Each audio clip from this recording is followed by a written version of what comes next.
जय हिंद मेरे प्यारे साथियों, मैं हेमंत प्रजापति आप सबका स्वागत करता हूँ आपकी अपनी प्यारी सी चैनल एचपी केमिस्ट्री क्लासेस में। डियर बच्चों, अभी तक आपने देखे होंगे बहुविकल्पीय प्रश्न का भंडारा सा चल रहा था, जिसमें अभी तक हमने आपको पहले लेसन जिसे बोलते हैं रासायन अभिक्रिया एवं समीकरण, और दूसरे लेसन जो हमारा था अम्ल क्षार और लवण, इसके कंप्लीट बहुविकल्पीय प्रश्न ऑब्जेक्टिव क्वेश्चन जो आपके 22 फरवरी से पेपर होने हैं और अंततः लास्ट फरवरी तक आपकी साइंस का पेपर है, उससे संबंधित क्वेश्चन हमने आपको प्रोवाइड करा दी हैं। टोटल संख्या 40 ऑब्जेक्टिव क्वेश्चन प्रोवाइड किए हैं और इन्हीं बहुविकल्पीय जितने भी लेक्चर अपलोड करेंगे कुछ दिनों में सभी अपलोड हो जाएंगे। और तो आप देख रहे हैं ना, आपको किताब की आवश्यकता नहीं पड़ेगी, सभी के सभी बहुविकल्पी यहीं से कंप्लीट हो जाएंगे आपके। ठीक है, तो चलते हैं। आज हम तीसरे लेसन में बात कर रहे हैं धातु और अधातु पर, मेटल एंड नॉन मेटल। सबसे पहला क्वेश्चन कहा है विद्युत अपघटनी। तो विद्युत अपघटनी पर बात करें तो विद्युत अपघटनी विधि होती क्या है, तो मैंने आपको बताता हूँ कि विद्युत अपघटनी विधि धातुओं के शोधन का एक मेथड है, एक तरीका है। धातुओं के शोधन का क्या है, एक तरीका है, मेथड है। और विद्युत अपघटनी विधि से हम अत्यधिक शुद्ध धातु का प्रयोग करते हैं। अत्यधिक शुद्ध धातु के लिए विद्युत अपघटनी विधि का प्रयोग करते हैं।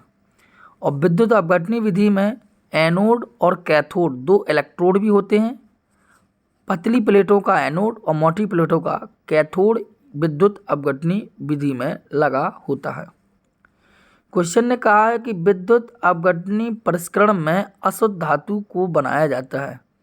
कि मतलब विद्युत अपघटनी विधि में जो अशुद्ध धातु हैं का वो अशुद्ध धातु का क्या बनता है, एनोड बनता है कि कैथोड बनता है कि अपघट्य बनता है कि सभी बनते हैं।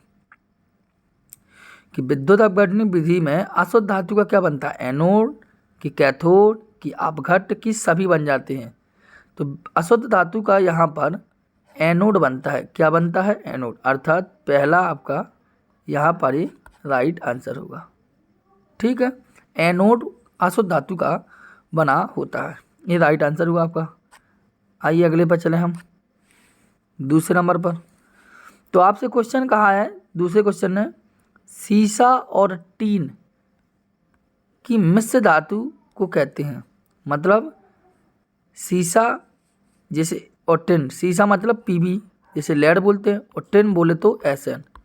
एसएन और पीबी को यदि आपस में मिला दिया जाए तो क्या बनेगा आपका, सोल्जर बनेगा, स्टील बनेगी, गन मेटल है, क्या उपधातु। तो ये तो उपधातु नहीं है, ना गन मेटल ना स्टील। सोल्जर नामक मिश्र धातु आपकी बनके तैयार होगी टिन और लेड को आपस में सीसा को मिलाने से। ठीक है, मिश्र धातु का भी क्वेश्चन आपका बोर्ड एग्जाम में बहुत ज़्यादा आता है। ये 2 नंबर का क्वेश्चन निश्चित समझ रखिए कि आपका आता ही आता है। ठीक है, अगले बहुविकल्पीय प्रश्न पर हम बात करते हैं, ऑब्जेक्टिव क्वेश्चन पर। क्वेश्चन कहता है अधिकतर धातुओं के ऑक्साइड होते हैं। तो पहले लेक्चर में भी हम आपको बता चुके हैं, अगर धातु का ऑक्साइड है आपके पास तो हमने आपको बताया था धातु का ऑक्साइड क्षारीय होता है, और यदि अधातु का ऑक्साइड है तो अधातु का ऑक्साइड हमने आपको बताया था अम्लीय होता है। इस बात को आप ध्यान देना है। उसका कारण केवल यह है कि यदि धातु का ऑक्साइड, जैसे धातु हो गई आपकी सोडियम और इसका ऑक्साइड यदि लें तो हो गया Na2O, इसको यदि पानी में हम मिला दें तो यह NaOH बनाता है, अर्थात एक क्षार बनाता है। धातु का ऑक्साइड पानी में जाकर क्षार बनाता है, इसलिए धातु का ऑक्साइड कैसे होते हैं, क्षारीय होते हैं। कैसे होते हैं, क्षारीय। और अधातु का ऑक्साइड यदि पानी में जाए तो वो अम्ल बनाता है, इसलिए अधातु ऑक्साइड हमेशा अम्लीय होते हैं। ठीक है, नेक्स्ट पॉइंट पर हम नेक्स्ट क्वेश्चन पर बात करें, चौथे पॉइंट पर। तो क्वेश्चन में कहा है कि ग्रेफाइट होता है विद्युत का कुचालक होता है कि सुचालक होता है कि दोनों होता है या कोई नहीं होता है। तो ग्रेफाइट क्या है? ग्रेफाइट विद्युत का कुचालक होगा कि विद्युत का सुचालक होगा कि कुचालक और सुचालक दोनों होता है, समय समय पर काम करता है। तो आपको पता है ग्रेफाइट को अधिकतर कुचालक भी मानते हैं और सुचालक भी मानते हैं। ठीक है, ग्रेफाइट क्या होता है? विद्युत का कुचालक और सुचालक ये दोनों होता है। ठीक है, चलिए सी नंबर का राइट आंसर था। अगले 5वें नंबर क्वेश्चन बात करें। क्वेश्चन में लिखा है निम्नलिखित में सबसे अधिक क्रियाशील धातु कौन है? मैग्नीशियम है कि कैल्शियम, सोडियम, पोटेशियम। हमने आपको स्पष्ट रूप से विद्युत रासायनिक श्रेणी या जिसे हम सजाती श्रेणी कहते हैं उसको भी हमने आपको लिखाया था। उसी के संबंध में कौन सी अधिक क्रियाशील धातु है ये हमने आपको बता चुका था। मैं कौन ज़्यादा क्रियाशील धातु है तो उसकी सीरीज को भी पढ़ लेना, पहले लेक्चर में बता चुका हूँ। यहाँ पर सबसे अधिक क्रियाशील धातु सोडियम है। चाहे सोडियम को ठंडे जल में डालो चाहे गर्म जल में डालो, अपने आप पानी लगा देता है, मतलब ये तुरंत क्रिया कर लेती है। ठीक है, 5वें का सी राइट आंसर है। आइए 6वें राइट आंसर। इनमें से कौन अधातु होते हुए भी चमकीला होता है? 6वें नंबर में कहता है कि कौन अधातु है फिर भी चमकीला है। ये क्वेश्चन आपसे पूछ रहा है क्योंकि सभी अधातुएं चमकीली नहीं होती हैं। अगर धातु होती तो वो चमकीली होती, इसलिए क्वेश्चन में कहा है कि ऐसी कौन सी अधातु है जो चमकीली है। कार्बन है तो नहीं हो सकती है।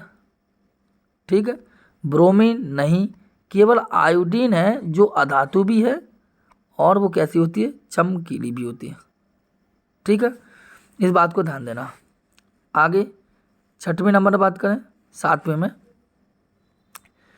किस रासायनिक यौगिक को गर्म करने पर प्लास्टर ऑफ पेरिस प्राप्त होता है? Plaster of Paris, plaster of Paris जो होता है उसका फॉर्मूला आप जानते हैं अच्छे से, CaSO4 इंटू ½ H2O। यह होता है प्लास्टर ऑफ पेरिस का फॉर्मूला कि कैल्शियम सल्फेट अर्ध हाइड्रेट। यहाँ क्वेश्चन पूछा है ब्रंजक चूर्ण का फॉर्मूला क्या होता है? तो ब्रंजक चूर्ण का फॉर्मूला होता है CaOCl2। जिप्सम का क्या होता है? CaSO4 into 2H2O। चूना पत्थर का होता है CaCO3। ठीक है, कच्चा चूना का मेरे हिसाब से CaO, ये होते हैं सभी। तो कहने का मतलब आपको पता होना चाहिए। क्वेश्चन ने कहा किस रासायनिक यौगिक को गर्म करने पर POP प्लास्टर ऑफ पेरिस प्राप्त होगा? तो प्लास्टर ऑफ पेरिस प्राप्त होता है जिप्सम को यदि आप गर्म कर देंगे तो POP बन जाता है। जिप्सम को यदि आप गर्म कर देंगे तो क्या हो जाता है? POP बन जाता है। यहाँ राइट आंसर आपका क्या है? जिप्सम है। जिप्सम को गर्म करते हैं तो प्लास्टर ऑफ पेरिस प्राप्त हो जाता है। यहाँ बी आपका राइट आंसर है। ठीक है, 7 तक कंप्लीट हो चुके हैं। चैनल को अभी तक आपने सब्सक्राइब ना किया हो तो चैनल को सब्सक्राइब अवश्य कर लें। इसी प्रकार आपके सभी के सभी क्वेश्चन कंप्लीट हो जाएंगे। इसी प्रकार अगला क्वेश्चन कहते हैं सबसे अधिक सक्रिय धातु एक्टिव मेटल कौन है? पोटेशियम है कि सोडियम है कि लोहा है कि तांबा है? पोटेशियम का चिन्ह क्या होता है? के। सोडियम का चिन्ह क्या होता है? Na। लोहा का चिन्ह क्या होता है? प्रतीक Fe। तांबा का मतलब कॉपर। पोटेशियम का एटॉमिक नंबर 19, सोडियम का 11, Fe का 26, कॉपर का 29। ये सब जानते हैं। सबसे अधिक सक्रिय होती तो वो होती है सोडियम। इस बात को ध्यान देना, कितनों कुछ सभी प्रकार की सभी सक्रिय धातु क्यों ना दी जाए आपको, अगर कहीं भी सोडियम दिखाई दे तो आप उसी को राइट आंसर मान के चलेंगे। ठीक, आइए 8वें का सी राइट आंसर है। 9वें क्वेश्चन पर हम बात करने ले रहे हैं आपसे। क्वेश्चन कहता है कि लोहा एवं इस्पात को जंग से सुरक्षित रखने के लिए उन पर किस धातु की पतली परत चढ़ाई जाती है? ये वाला क्वेश्चन तो हमने आपको पहले भी करा चुके थे। यह जिंक की परत चढ़ती है इसमें। अभी बताया तांबा क्या है Cu, चांदी क्या है Ag, सोना क्या है Au, बहुत महंगा भी है, और जिंक क्या है Zn। लोहे इस्पात को जंग से यदि बचाना हो तो उस पर जिंक की पतली परत हम चढ़ाते हैं इसकी। ठीक है, चैनल को ध्यान देना, चैनल को सब्सक्राइब नहीं किया हो सब्सक्राइब बस कर लीजिए, इस बात को आप बार बार ध्यान दीजिए। ठीक है, आइए अगले पॉइंट में बात कर लें। कौन सी पतली परत चढ़ाई जाती है? जिंक की पतली परत चढ़ाई जाती है। 10वें नंबर के क्वेश्चन पर हम बात करेंगे, कौन सी अधातु कमरे के ताप पर द्रव होती है? अगर धातु पूछे तो धातु कौन सी होती है जो द्रव होती है? वो होती है मरकरी। अगर धातु पूछता, क्या पूछता कि कमरे के ताप पर कौन सी धातु द्रव होती है, तो होती है मरकरी अर्थात Hg। यहाँ पूछा कौन से कमरे के ताप पर कौन सी है? द्रव है। तो द्रव कौन सी होती है पूछा, तो द्रव आपकी है जो वो होती है मरकरी, वो ब्रोमीन। ब्रोमीन एटॉमिक नंबर 35 बताना। और पूछ लो तो कौन सी धातु है, तो धातु होती पारा। अधातु पूछा तो ब्रोमीन, और धातु पूछता था पारा, इस बात को ध्यान देना। ठीक है, धातु और धातु में दोनों में डिफरेंस है। देखिए आपको कहा भी जा रहा है कि चैनल को सब्सक्राइब नहीं किया, सब्सक्राइब अवश्य कर लीजिए। ठीक है, इस कर ही लेना जरूरी है। बॉक्साइट निम्नलिखित में किस धातु का है? इसका बॉक्साइट का कहा E2O3। बॉक्साइट का फॉर्मूला होता है Al2O3। अब Al2O3 में कौन है? Al है ना, तो Al है तो इसका मतलब है एल्यूमिनियम है। ठीक है, मैग्नीशियम का मतलब Mg होता है, सोडियम Na होता है, एल्यूमिनियम Al होता है। जब Al में खुद इधर Al है तो सूत्र यही होगा, राइट आंसर सी। और बेरियम Be, एक बोरॉन होता है B, बेरिलियम 4, बोरॉन 5। ठीक है, तो बॉक्साइड निम्नलिखित में किस धातु का है इसके? तो बॉक्साइड है आपकी एल्यूमिनियम का है इसका। सूत्र में भी Al है तो एल्यूमिनियम का होगा। चलिए 11वां क्वेश्चन देख ले हम अच्छे से, समझने का प्रयास कीजिए, आपको अच्छा लगेगा। कभी क्वेश्चन इससे बाहर नहीं जाएगा, हम बार बार कह रहे हैं आपको। जितने भी लेक्चर आपके कंप्लीट होंगे, इस कम से कम ये 7-8 लेक्चर होंगे, 7-8 लेक्चर में आप देखें क्वेश्चन, तो आपके 20 में 20 जो यूपी बोर्ड में आएंगे, वो आपके 20 विकल्प कहीं बाहर से नहीं आएंगे, गारंटी देता हूँ मैं। अब आइए 12वें नंबर के विकल्प पर हम बात कर रहे हैं आपसे। ठीक है, क्वेश्चन कहता है सबसे अधिक तन्य धातु कौन है जिसको तीन कर पतले तार बनाए जा सकते हैं? ऐसी कौन सी धातु है जो सबसे तन्य है? कौन सी धातु है जो सबसे तन्य है? एल्यूमिनियम है कि तांबा है कि चांदी है कि सोना है? सबसे अधिक तन्य, तन्य का मतलब होता है वह धातु का वह गुण जिसको खींचकर एक पतले तार में परिवर्तित किया जाए। तो सोना को आसानी से परिवर्तित किया जा सकता है। ठीक है, तो सबसे अधिक तन्य धातु है तो वो है सोना। आपका 12 का राइट आंसर यही होगा। आइए क्वेश्चन ने कहा निम्न कौन अधातु है? तो भैया Fe तो धातु है, Au जिसे सोना बोलते ये भी धातु है, एल्यूमिनियम भी धातु है। अधातु कौन है? तो वो है कार्बन। क्या है? कार्बन अधातु। चलिए 13वें क्वेश्चन पर हमने बात कर ली ना कि कौन अधातु है, तो कार्बन अधातु है। ठीक है, अगले क्वेश्चन बात करें 14। निम्न में से किसे चाकू से काटा जा सकता है? आप प्राचीन काफ़ी बचपन से पढ़ते चले आ रहे प्राचीन काल से भी कि चाकू से किसको काटा जा सकता है। तो चाकू से सोडियम ही एक ऐसी धातु है जिसको चाकू से आसानी कर सकता है, क्योंकि चाकू जब सोडियम को काटा जाता है तो चमकीली रोशनी भी निकलती है, चांदी की भांति चमकता दिखता है। इसलिए सोडियम को ही चाकू से काट लेते हैं हम आसानी से। सोडियम का प्रतीक Na होता है, कैल्शियम का Ca होता है, कॉपर का Cu होता है, आयरन का Fe होता है। ठीक है, इस क्वेश्चनों को आप ध्यान से रख सुनना, समझना अच्छे से। ठीक है, मिलेंगे आगे क्वेश्चन करें हम। 14 नंबर क्वेश्चन हो गया राइट। ठीक है, 14 क्वेश्चन अगर पूछे कौन काटा जा सकता है, जो सोडियम को ही चाकू से काटा जा सकता है। ठीक है, आइए अगले राइट आंसर ए 14 का। आइए 15 नंबर के क्वेश्चन पर हम बात करें। कार्बन क्या है? क्वेश्चन ने पूछा 15 क्वेश्चन में कि कार्बन क्या है। एक धातु है अर्थात मेटल है, कि एक अधातु है नॉन मेटल है, कि उपधातु है मेटेलॉइड है, कि कोई है ही नहीं है। कार्बन का कोई अस्तित्व नहीं। अरे भैया कार्बन का चाहे हमारा और तुम्हारा अस्तित्व ना रहे, लेकिन कार्बन का तो अस्तित्व रहेगा ही। तो कार्बन क्या है आप जानते हैं। कार्बन एक अधातु है नॉन मेटल्स है। कार्बन का परमाणु क्रमांक 6 होता है। इलेक्ट्रॉनिक कॉन्फ़िगरेशन 2,4 होता है। वैलेंसी इसकी 4 होती है। कार्बन की वैलेंसी कितनी होती है? 4 होती है। कार्बन का प्रथम सदस्य CH4 होता है। ठीक है, चलें 15 क्वेश्चन राइट है। चले अगले क्वेश्चन पर।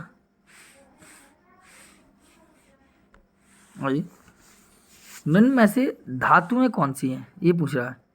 आयरन धातु है क्या, कि कॉपर धातु है, कि एल्यूमिनियम धातु है। आयरन मतलब Fe, copper Cu, aluminium Al, ये सभी धातु हैं कि नहीं है?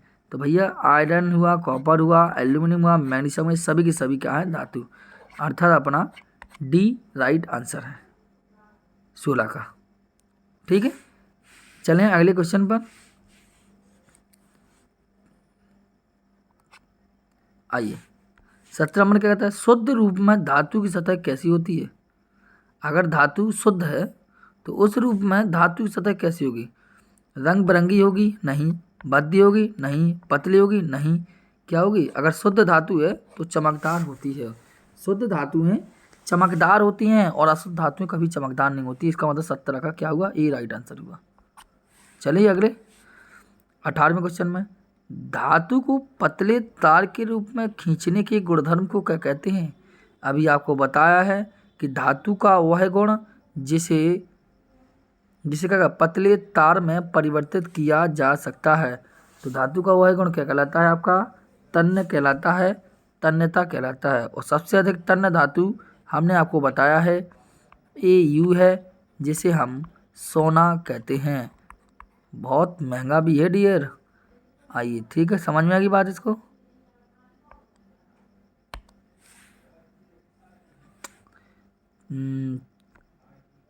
चलिए ठीक है, ये क्लियर हो गया। 19 क्वेश्चन पकड़िए।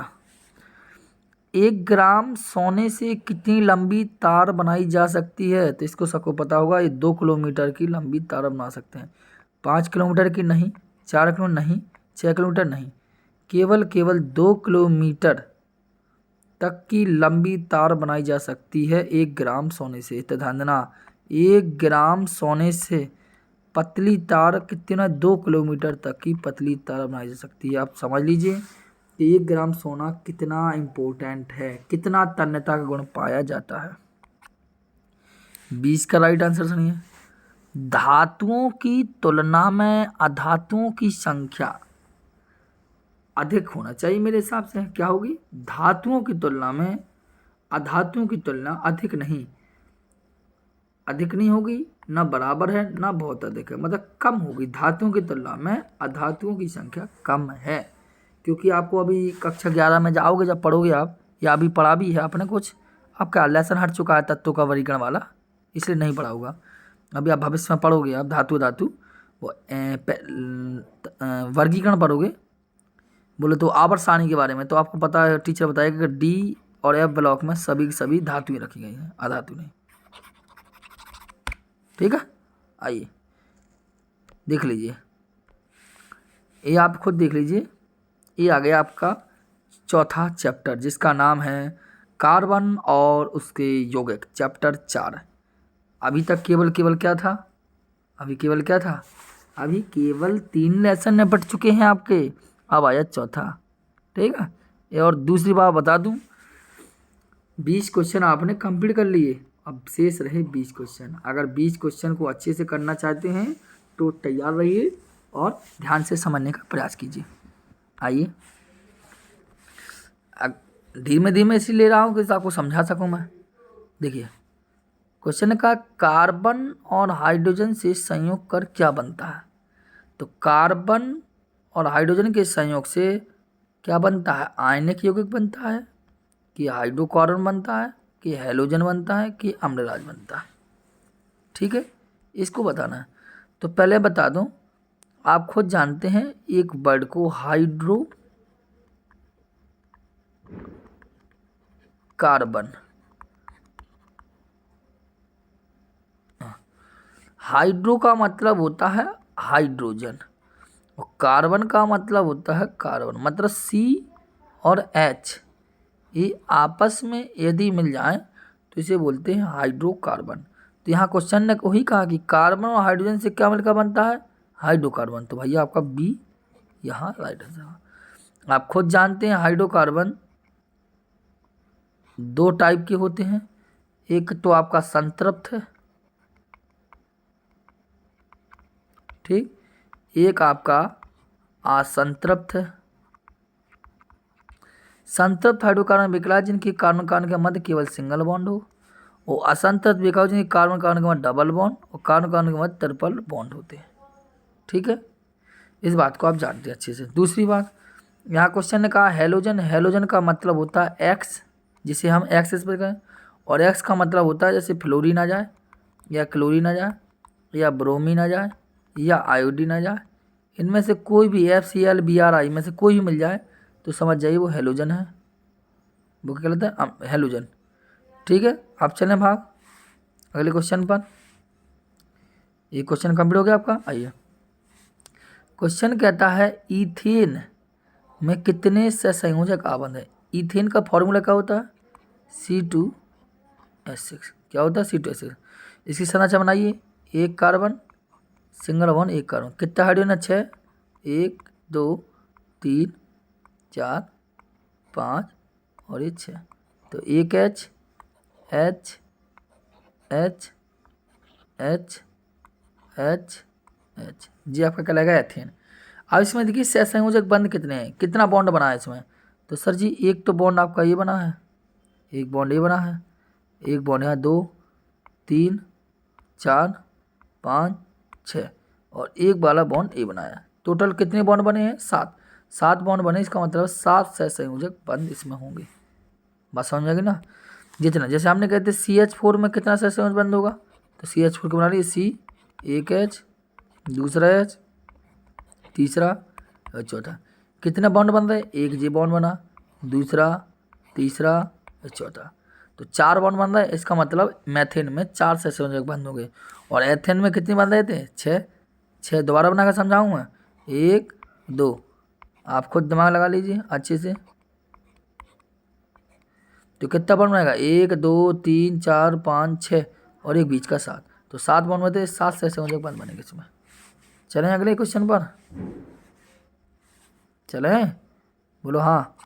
आइए, खाना बनाते समय यदि बर्तन की तली बाहर से काली हो रही है, इसका मतलब क्या है कि भोजन पूरी तरह नहीं पका। यह आपने भी देखा होगा, कभी भी भोजन बनता है तब तो आप क्या देखते हैं कि भोजन जिस बर्तन में बनता है उस बर्तन की तली क्या होती, काली हो जाती बाहर से। उसका रीज़न क्या है, भोजन वो जो बर्तन की तली है वो यह बताती है कि भोजन अभी पका नहीं है, कि यह बताती है कि भोजन जल रहा है कि पूरी तरह वह जल रहा है। तो मतलब क्या है, इसका मतलब क्या होता है, ये पूछ रहा था। तो आपको बता दें, जब भी कोई सीधी बात जान लीजिए, सॉरी सर, एक मिनट। अगर कभी भी ये प्रक्रिया हो, आप देखते हैं भोजन बनते समय यदि भोजन जिस बर्तन में पके और वह काली पड़ जाए, तो इसका मतलब यह है कि अगर कोई भी ईंधन अगर जल कर धुआं देता है, इसका मतलब वो ईंधन आपका पूरी तरह नहीं जल रहा है, अर्थात बी यहाँ राइट आंसर होगा। जब भी कोई भी लकड़ी जले या कोई जले, तो अगर वो ब्लैक कलर का कार्बन देता है, धुआं देता है, इसका मतलब वो पूरी तरह जल नहीं रहा है। आपका बी राइट आंसर होगा। ठीक है, अगले क्वेश्चन में बात कर लें हम। तीसरे नंबर पर का लिखो CnH2n+2 किसका सामान्य सूत्र। देखिए 3 फॉर्मूला आपको ध्यान देना है। एक है आपका CnH2n+2, एक ध्यान देना CnH2n, एक ध्यान देना CnH2n-2। अगर क्वेश्चन ने कहा CnH2n+2 तो समझ जाइए ये किस चीज़ का है, एल्केन की बात कर रहा है वो। और CnH2n का है तो समझ जाइए एल्कीन की बात कर रहा है। CnH2n-2 की बात कर रहा है तो ये समझ आना एल्काइन की बात कर रहा है। जी आपके एल्केन, एल्कीन, एल्काइन। तो आपको पूछा क्या है CnH2n+2 +2 का मतलब है एल्केन की बात कर रहा है। किसी बात कर रहा है एल्केन, तो भैया एल्केन कहाँ है आपका, ये राइट आंसर। CnH2n+2 किसका सामान्य सूत्र है, एल्केन का सामान्य सूत्र है, आपका सी राइट आंसर होगा। ठीक है, आइए अगले क्वेश्चन पर। सरलतम हाइड्रोकार्बन कौन सा है, सरलतम हाइड्रो सबसे सरल हाइड्रोकार्बन कौन सा है, तो यहाँ मीथेन, मीथेन का मतलब CH4 मैथेन, इथेन मतलब C2H6, प्रोपेन मतलब 3 दूनी 6 और C3H8, ब्यूटेन मतलब C4H10। सभी एल्किन की श्रेणी के सदस्य हैं। जो सबसे सरलतम हाइड्रोकार्बन है CH4, क्योंकि प्रथम सदस्य यही था हाइड्रोकार्बन का CH4। एल्किन श्रेणी का प्रथम सदस्य क्या है, हाइड्रोकार्बन वाला CH4। ये सबसे सरलतम हाइड्रोकार्बन है, अर्थात मीथेन यहाँ राइट आंसर होगा। मीथेन को हम सभी लोग जानते हैं मार्स गैस भी कहते हैं। क्यों कहते हैं, क्योंकि यह दलदली स्थानों में है, दलदली जगह से हमें प्राप्त होती है। ठीक है, 5वें का राइट आंसर हो गया। अब आइए 6वीं पोजीशन पर क्लोरोफॉर्म, क्लोरोफॉर्म का आईयूपीएसी। तो क्लोरोफॉर्म का आईयूपीएसी तो तब बना पाएंगे ना हम जब हमें क्लोरोफॉर्म का फॉर्मूला याद हो। तो CHCl3। तो भैया आप देखिए CHCl3, तो CHCl3 संरचना बना देखो C, और एक तरफ हो गया हमारा H, और हर जगह हो गया क्या Cl, एक Cl, दूसरी Cl और तीसरी Cl। ठीक है, अब कार्बन कितना, एक, तो भैया कार्बन एक का मतलब है मैथीन, मैथेन होगा, तो जो एथेन है वो काट दीजिए, लो अब बचे 2 भैया। अब कितनी क्लोरीन है, 1 2 3, तो 3 क्लोरीन का मतलब है ट्राई और क्लोरो। तो यहाँ टेट्रा की बात है, टेट्रा नहीं है, 4 थोड़ी है 3 है, तो इसका मतलब यही राइट आंसर होगा।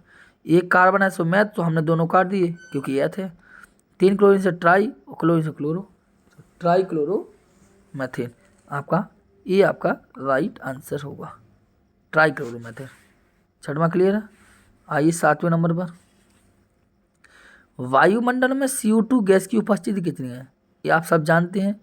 वायुमंडल में जो ऑक्सीजन होती है वो 21% होती है, और CO2 आप खुद जानते हैं 0.03% CO2 होती है। ठीक है, इस बात को हर बच्चे जानता है कि ऑक्सीजन कितनी मात्रा होती है, CO2 कितनी मात्रा में होती है। तो यहाँ आपका ये राइट आंसर होगा 7वें का C, 7वें का राइट आंसर है C आंसर है। चलें अगले क्वेश्चन पर, ध्यान देना, समझने का प्रयास करना। क्वेश्चन है कहा सल्फ्यूरिक अम्ल का अणु सूत्र होगा, तो सल्फ्यूरिक अम्ल होता है H2SO4। यहाँ लिखा है H2H2O7, तो ये डियर होता है ओलियम का। H2H2O7 किसका होता है, ओलियम का होता है ये। ठीक है, H2H2O8 नहीं, H2H2O3 नहीं, केवल क्या है राइट आंसर आपका राइट है, ए भी नहीं हो सकता। तो सल्फ्यूरिक अम्ल का अणु सूत्र होता है H2SO4, एक प्रबल अम्ल है आपका H2SO4। ठीक, यहाँ लिखा है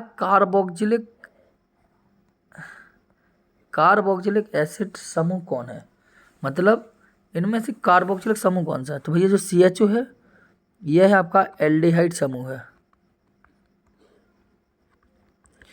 यह आपका कौन सा समूह है, एल्डिहाइड। और जो आपका CO है यह होता है आपका कौन सा समूह, कार्बोनिल। ठीक, और जो आपका दिखाई दे रहा ये होता है एमीन। ठीक है, CHO कौन सा है? एल्डिहाइड। और CO कौन सा है? कार्बोनिल। और NH2 कौन सा है? एमीन। और COOH जो है यही आपका कार्बोक्सिलिक एसिड है। इस बात ध्यान रखना। अर्थात 9th का बी राइट आंसर है आपका। ठीक है, देखो 10वें नंबर क्वेश्चन में आएगा इथोनिल में कार्बन की भी 2 आबंध मौजूद हैं जिनमें इथोलिन नहीं होगा, यहाँ एथिलीन होना चाहिए मेरे हिसाब से। गलत क्वेश्चन कह रहा है कुछ, यहाँ क्या होना चाहिए हमारे हिसाब से? एथिलीन। एथिलीन की बात कर रहे हैं, और एथिलीन का मतलब है आपको जानते हैं C2H4। और C2H4 का सरासर सूत्र क्या होता है? CH2 डबल बॉन्ड CH2 में 2 आबंध मौजूद हैं। तो दोनों पहले बताया, 2 आबंध मैंने लगा दिए पहले से, जिनमें दोनों सिग्मा है नहीं। अगर देखो सिंगल बॉन्ड लगा है तो 1 सिग्मा होगा, डबल बॉन्ड है तो सिग्मा और 1 पाई होगी, और ट्रिपल बॉन्ड है तो 1 सिग्मा एंड 2 पाई होगी। तो यहाँ डबल बॉन्ड है तो 1 सिग्मा होगा और 1 पाई होगी, 1 सिग्मा होगा और 1 पाई होगी।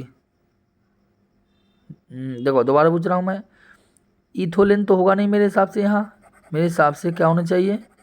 यहाँ होनी चाहिए एथिलीन। इथोलिन तो हमें पता नहीं है क्या हो रहा है, एथिलीन। एथिलीन कारणों के बीच 2 आबंध हैं, और जब 2 आबंध होते हैं तो 1 सिग्मा 1 पाई होती है। यहाँ पर C राइट आंसर होना चाहिए आपका। ठीक है, क्योंकि 1 सिंगल बॉन्ड तो 1 सिग्मा, डबल बॉन्ड तो 1 सिग्मा 1 पाई, ट्रिपल बॉन्ड तो 1 सिग्मा 2 पाई होती है। ठीक है, आइए अगले क्वेश्चन पर बात कर लें। नीला थोथा जिसे हम तूतिया कहते हैं, नीला थोथा जिसे हम क्या बोलते हैं? तूतिया। तूतिया का रासायनिक सूत्र क्या है? नीला थोथा या तूतिया का रासायनिक सूत्र क्या हो? तो तूतिया का रासायनिक सूत्र होता है आपका CuSO4 × 5H2O। ये तूतिया अर्थात नीला थोथा का फॉर्मूला है, रासायनिक सूत्र आपका। क्लियर हो गया? कुछ 9 क्वेश्चन और बचे हैं आपके, क्योंकि 40 क्वेश्चन की बात की थी, 20-20 क्वेश्चन हर लेसन से संबंधित है, तो ले रहा हूँ मैं। आइए अगले क्वेश्चन में बात करें हम। 12वां राइट है, नाइट्रोजन अणु में कितने सहसंयोजक बंधन होते हैं? जो नाइट्रोजन अणु है उसमें कितने सहसंयोजक बंधन है? तो नाइट्रोजन का देखो, नाइट्रोजन अणु का मतलब होता है N2। इसकी संरचना बनाए तो N ट्रिपल बॉन्ड N, ये होती है नाइट्रोजन अणु की। तो इसमें कितने सहसंयोजक बंध है? 1 2 3। कितने बंध है? 3। तो उसका राइट आंसर 3 ए। क्या होगा? यही राइट आंसर होगा 3। अभी आपको समझना, सहसंयोजक बंध मतलब जितने बॉन्ड बना सकते हैं। तो नाइट्रोजन कितने बॉन्ड बनाएगा? 1 2 3 बनाएगा तो 3 होगा सहसंयोजक बंध। आइए अगला, संगमरमर साथ में मरो वो कहता है। संगमरमर का मतलब क्या है? साथ में मरो। संगमरमर का रासायनिक सूत्र क्या है? अरे सब कुछ जानता है, CaCO3 कैल्शियम कार्बोनेट संगमरमर। पीछे ही बता चुका हूँ मैं। चीनी का रासायनिक सूत्र, तो भैया ये तो आप जानते हैं सिरका का है। किसका है ये? सिरका। सिरका कह दो या इसी को हम कह दें एसिटिक अम्ल। ठीक है, और C से इस बार क्या है? ग्लूकोज का, या जिसे हम बोल सकते हैं फ्रक्टोज का। और C12H22 क्या रखा? यही तो आपकी चीनी है, यही तो आपकी सुक्रोस है, यही तो आपकी चीनी है, यही तो आपकी सुक्रोस है। और CH किस चीज़ का है? ये आपका एसिटाल्डिहाइड का है, ये आपका एसिटाल्डिहाइड का है, ये आपका एसिटाल्डिहाइड का है। ठीक है, राइट आंसर कौन सा है आपका? ये C12H22। चलते हैं 15 नंबर क्वेश्चन पर। क्वेश्चन कहता है कि सोडियम कार्बोनेट का अणु सूत्र क्या है? सोडियम कार्बोनेट का, तो सोडियम कार्बोनेट जिसका फॉर्मूला होता है Na2CO3 है, इसे हम बोलते हैं धावन सोडा ही बोलते हैं। ठीक, और ये कहलाता है बेकिंग सोडा। इस बात ध्यान देना। और जो आपका जो NaCl है ना, ये तो गलती सूत्र, NaCl L होना चाहिए, ये आपका नमक होता है। ठीक है, चलते हैं। कार्बोनिल समूह, तो हमने आपको बताया कार्बोनिल समूह को सूचित किया जाता है CH2 द्वारा, नहीं, CHO क्या है आपका? एल्डेहाइड। अब 4-5 क्वेश्चन बचे, देख लीजिए अच्छे से। COOH किस चीज़ का है? कार्बोक्सिलिक अम्ल। कार्बोक्सिलिक अम्ल, ठीक। और CO क्या है? यही तो कार्बोनल है। और COCl2 क्या है? इसका ये उसे बोलते हैं हम फास्जीन। COCl2 किस चीज़ का है? फास्जीन का। तो कार्बोनल क्या है आपका? CO। आपका यही राइट आंसर है, ठीक है। अब आई 17 नंबर क्वेश्चन में। क्वेश्चन कहता है इथाइल एल्कोहल। इथाइल एल्कोहल मतलब C2H5OH, जी होता है एथिल। अब देखिए जी कहाँ है? C2H5OH क्या है? Ethyl alcohol. एथिल एल्कोहल कौन सा है? आपका यही आपका राइट आंसर, ठीक है। और CH3OH क्या है? मैथिल एल्कोहल या मिथाइल एल्कोहल, ठीक है। और C2H, ये तो सब रॉन्ग वाला। CH3OH क्या है? Methyl alcohol. और C2H5 क्या है? एथाइल एल्कोहल, ठीक है। आइए 17 आपका राइट आंसर हो गया। अगले 2-3 क्वेश्चन और बचे, 20 क्वेश्चन है। कौन सा एरोमेटिक हाइड्रोकार्बन है? तो एरोमेटिक का बेंजीन देख लीजिए, वही राइट आंसर है। कहाँ है बेंजीन? ये है बेंजीन। बेंजीन को हम ऐसा भी बनाते हैं संरचना के रूप में, एक इधर बॉन्ड लगाया तो इधर छोड़ दिया, इधर बॉन्ड लगाया फिर इधर लगा दिया। अगर इसके ऊपर OH लगा दो तो फिनॉल हो जाएगा। यही होता है ना, ये हमारी बेंजीन है। तो बेंजीन ही एरोमेटिक हाइड्रोकार्बन होती है CCH से। अब 11th में आएगा तो अच्छे लेक्चर मिलेंगे आपको, ठीक है। आइए 19 का कहाँ है? 19 में भी क्वेश्चन, हाँ अगला क्वेश्चन। किस हाइड्रोकार्बन के 3 आबंध हैं? CH4 का, तो भैया CH4 बनाए, देखो C और एक H, 1 2 और 3। किस हाइड्रोकार्बन के 3 आबंध कह रहा वो? तो C2H6 का एथेन होता है, इसको तो नहीं है। C3H4, 3 दोनों, हाँ इसके होंगे, देखो 1 2 और 3, यही है 3 कार्बन का ही। और H कितने हैं? 4। तो भैया ये एक तो आप ध्यान दे, तो एक 2 H तो लगा दे, 2 H तो लगा दिए, H4 हो गया। अब जो कितना बचा? अरे एक मिनट, गलत हो जाएगा यार, थोड़ी सॉरी, ये तो लगा दिया 1 2 3 और एक H हमने यहाँ लगा दिया, सिंगल वन लगा दिया। और कितना लगा दिया? CH3। ये आपका राइट है। यही कहलाएगा आपका 3 हाइड्रोजन, 3 आबंध बनाने वाला। क्यों हमने कहा? क्योंकि इसका देखो ये एल्काइन है, 3 दूनी 6, 6 भी नहीं है, 2 कम है, इसका मतलब ये एल्काइन है। और एल्काइन जो होता है वह 3 वाला होता है, ठीक है। 19 का राइट आंसर हो गया ये। लास्ट क्वेश्चन पकड़ लीजिए आप। सिंगल बॉन्ड CHO क्या है? कौन सा? कीटोन है। तो कीटोन डियर C डबल बॉन्ड O होता है।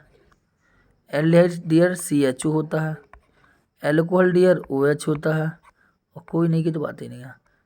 तो भैया CHO क्या है? एल्डिहाइड। आपका 20 है।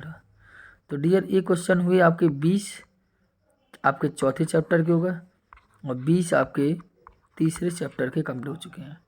आप बताइए आपको कहाँ समझ में नहीं आया? आप कमेंट बॉक्स में हमें कमेंट कर दीजिए। हम आपको ये 20 क्वेश्चन, टोटल 40 क्वेश्चन आपको अब फिर दे चुके हैं, और 40 पहले दे चुके थे। टोटल आपने अगर समझे हों तो 80 क्वेश्चन कर लिए हैं केमिस्ट्री के। अर्थात केमिस्ट्री आपकी ऑब्जेक्टिव क्वेश्चन के रिलेटिव देखा जाए तो कंप्लीट हो चुकी है। केमिस्ट्री में सभी क्वेश्चन आपके विकल्प वाले करवा चुके हैं।